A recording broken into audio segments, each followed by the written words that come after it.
जेड़ो जेड़ो खाई बेड़ी बोली। सरकार क्या स्टैंडलेस आप संलिप्त है, अधिकारी नेता सारे संलिप्त है इसके अंदर। एक एक जने की हमारे पास सबूत पड़े हैं, ये डबल डिग्री के दे रहे हैं। अब देखो साहब, एक मैं आपको सबूत देता हूँ, मेरे को लगता है इससे बड़ा राजस्थान का फर्जीवाड़ा कुछ नहीं हो सकता। तो अब क्या विश्वास करें अधिकारियों पे? मेरे को शिक्षा विभाग पे भरोसा नहीं है। आलोक राज जी आए, उसके बाद कुछ हालात सुधरे, लेकिन साहब आलोक राज जी आने के बाद उन्होंने हमें गोलियां दी है, लॉलीपॉप पे चूसाइए, ये लो बेटा लॉलीपॉप चूसो। जयपुर पड़े हैं यहाँ पर 2200 जनों के मेरे पास सबूत है, वो तो एक जना नौकरी नहीं करेगा। मैं हर जगह यही मांग करता हूँ कि सर कैसे ही करके इन फर्जियों को बाहर कर दो, वंचितों को न्याय दे दो। जना जना हमारा दुश्मन बन गया। कौन धमकियां देता है आपको? धमकियां वही फर्जी है, वही देते हैं, और तो कौन देगा। क्या बोलते हैं? वो यही बोलते हैं कि आप हमें बाहर करवा रहे हो, आप नौकरी कर लोगे। धमकियों से सर मेरा डर तो जिस दिन यहाँ पीटीआई का 1 गुना का रिजल्ट आया था ना, उस दिन निकल गया था। पीटीआई भर्ती 2022 में फर्जीवाड़े को लेकर लगातार संघर्ष बढ़ता रहा है युवाओं का।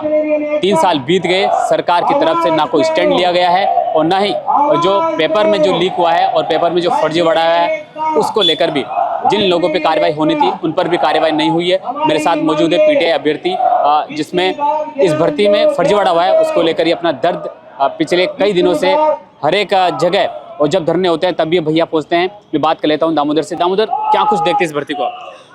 पीटीआई भर्ती 2022 में सर फर्जीवाड़ा लगभग 2000 प्लस इन्होंने फर्जियों को ज्वाइनिंग करवा दी। हम ऐसा कोई विभाग, ऐसा कोई डिपार्टमेंट, ऐसा कोई नेता, ऐसा कोई अधिकारी, ऐसा कोई कर्मचारी नहीं है जिसके पास हम नहीं पहुंचे हैं। हर कर्मचारी के पास, हर अधिकारी के पास हमारे फर्जियों के डॉक्यूमेंट का पुलिंदा पड़ा है। मैं हर जगह यही मांग करता हूं कि सर कैसे ही करके इन फर्जियों को बाहर कर दो, वंचितों को न्याय दे दो। वंचितों को न्याय देने से सर ये मतलब है क्योंकि हमने 2 साल इन फर्जियों के पीछे घूम घूम के दुश्मनियां ले ली, जना जना हमारा दुश्मन बन गया। कौन धमकियां देता है आपको? धमकियां वही फर्जी है, वही देते हैं, और तो कौन देगा। क्या बोलते हैं? वो यही बोलते हैं कि आप हमें बाहर करवा रहे हो, आप नौकरी कर लोगे। उनका नौकरी करने का यही मतलब है कि आपको हम आराम से थोड़ी नौकरी करने देंगे। आपने हमें फर्जियों से डर नहीं लगा कभी आपको? धमकियों से सर मेरा डर तो जिस दिन यहाँ पीटीआई का 1 गुना का रिजल्ट आया था ना, उस दिन निकल गया था। उस दिन मैंने लगभग मेरा ये हो गया था या तो मरना है या मारना है। फर्जियों को नहीं छोड़ेंगे, एक को भी नौकरी नहीं करने देंगे, ये तो कंफर्म है। 2200 जनों के मेरे पास सबूत है, वो तो एक जना नौकरी नहीं करेगा। 3 साल बीत गए हैं, अगर एसओजी नहीं होती तो फर्जीवाड़े का खुलासा नहीं होता, कैसे देखते हैं आप? कोई सवाल ही नहीं है फर्जीवाड़े का खुलासा होने का, क्योंकि बोर्ड उसकी खुद की संलिप्तता है। निदेशालय के कर्मचारी गिरफ्तार हो रहे हैं, खुद के कर्मचारी उठा रहा है निदेशालय। तो फर्जियों का क्या बताऊं सर, मेरे को तो नाम याद हो गए, मैं रात को रटता हूं उनके नाम, नींद में उनके नाम सुनाई देते हैं मेरे को। इतने फर्जी है, बार बार फोन करना, बार बार परेशान करना। अब वही है, करो या मरो। या तो ये काम करके वंचितों को न्याय दे देंगे तो ठीक है, नहीं मरना है हम खुद मरेंगे तो ठीक है। नहीं क्या एक बार फिर पीटीआई के जो अभ्यर्थी है क्या फिर धरने पर बैठेंगे? दूसरा, मेरे को अभी सरकार है वो बढ़िया काम कर रही है, उन्होंने पुनः सत्यापन आदेश जारी किए हैं। कल के बाद कुछ आदेश भी आए हैं, जो कमेटी बनाई 18 10 15 सदस्य की कमेटी बनाई है, कमेटी में एसओजी भी शामिल है। अब मैं आज वापस बोल रहा हूँ, मैं राजस्थान का कोई सा भी विभाग हो, एसओजी के अलावा किसी पे विश्वास नहीं है। उसके अलावा राजस्थान में कोई काम नहीं कर सकता।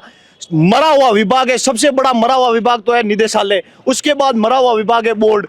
आलोक राज जी आए, उसके बाद कुछ हालात सुधरे, लेकिन साहब आलोक राज जी आने के बाद उन्होंने हमें गोलियां दी है, लॉलीपॉप पे चूसाइए, ये लो बेटा लॉलीपॉप चूसो। ठीक है, आलोक राजीव संलिप्त है? आलोक राज जी संलिप्त नहीं है, वो बढ़िया फर्जियों के खिलाफ बढ़िया काम करे। आलोक राज जी ने जांच एसओजी को सौंपी थी, आलोक राज जी ने बढ़िया काम किया है। अब हम यही चाहते हैं कि पीटीआई वंचितों के साथ न्याय हो और जल्द से जल्द कार्रवाई करके हमें कुछ उम्मीद दो साहब। 2 साल हो गए, जयपुर पड़े हैं यहाँ पर, घर वाले तो पता नहीं चेहरा याद है या नहीं है उनको, यही हमें तो दिक्कत हो रही है। मार रहे हैं यहाँ, क्या करें, कोई दूसरा काम नहीं है। मैं तैयारी नहीं कर रहा, कुछ नहीं कर रहा, सिर्फ पीटीआई फर्जीवाड़े के पीछे घूम रहा हूँ। 3 साल बीत गए, अब क्या तैयारी कर रहे हैं आप? अभी वही फर्जियों को बाहर निकलवाने की दूसरी तैयारी क्या करेंगे। पीटीआई की तैयारी करने की मेरे मन में ही नहीं आती वापस, क्योंकि फर्जीवाड़ा देख के मन में ही नहीं आती कि मैं तैयारी करूं। किस हिसाब से तैयारी करूं आप बताओ? 2200 जने फर्जी है, इस भर्ती में 2200 फर्जी है, तो अगले में 6000 आएंगे।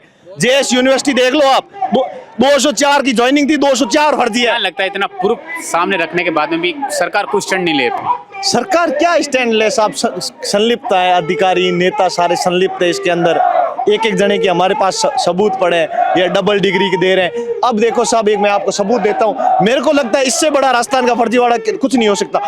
पीटीआई भर्ती में 243 जने तो ऐसे हैं जिन्होंने डीवी नहीं करवाया, मतलब बोर्ड से डीवी नहीं करवाया, शिक्षा विभाग ने सीधी ज्वाइनिंग दे दी उनको। तो अब क्या विश्वास करें अधिकारियों पे। मेरे को शिक्षा विभाग पे भरोसा नहीं है। अगर इसमें एसओजी शामिल नहीं होती कमेटी के अंदर तो शिक्षा विभाग के वही है। अब मारवाड़ी में क्या रानी रिबाई बाणी है, जेड़ो जेड़ो खाई बेड़ी बोली। आगे क्या रणनीति रहेंगे? लड़ेंगे, पीछे नहीं हटेंगे, परमानेंट लड़ाई करेंगे सड़कों पे। जितना लंबे वही है उस दिन वाली, फेंक कहाँ तक भाला जाए, भाला कहाँ तक जाके लड़ेंगे सड़कों पे। पीटीआई भर्ती 2022-2025 चल गया है, 3 साल बीत गए हैं। अभ्यर्थियों का दर्द ना सरकार सुन रही है, ना सरकार में उन कुर्सियों पर बैठे मंत्री सुन रहे हैं। अगर इन अधिकारियों और मंत्रियों को 25 भर्ती में होते तो अब तक इस भर्ती पर फैसला आ चुका होता, लेकिन 3 साल का समय लंबा होता है। इन अभ्यर्थियों का दर्द समझिए। इन अभ्यर्थियों ने कहा कि मेरी अब तैयारी करने की हिम्मत टूट चुकी है। अब सरकार में बैठे अधिकारी और सरकार को एक बार इन युवाओं के दर्द को महसूस करना होगा, समझना होगा। 3 साल लंबे होते हैं, आपको जितना जल्दी इस भर्ती पर एक्शन लेना है लीजिए, वरना एक बार फिर युवा इन्हीं सड़कों पर उतरेगा और अपनी मांगों को लेकर एक बार फिर सरकार के सामने आ खड़ा होगा। कैमरामैन दुष्यंत के साथ में राकेश लबानिया, भारत रफ्तार।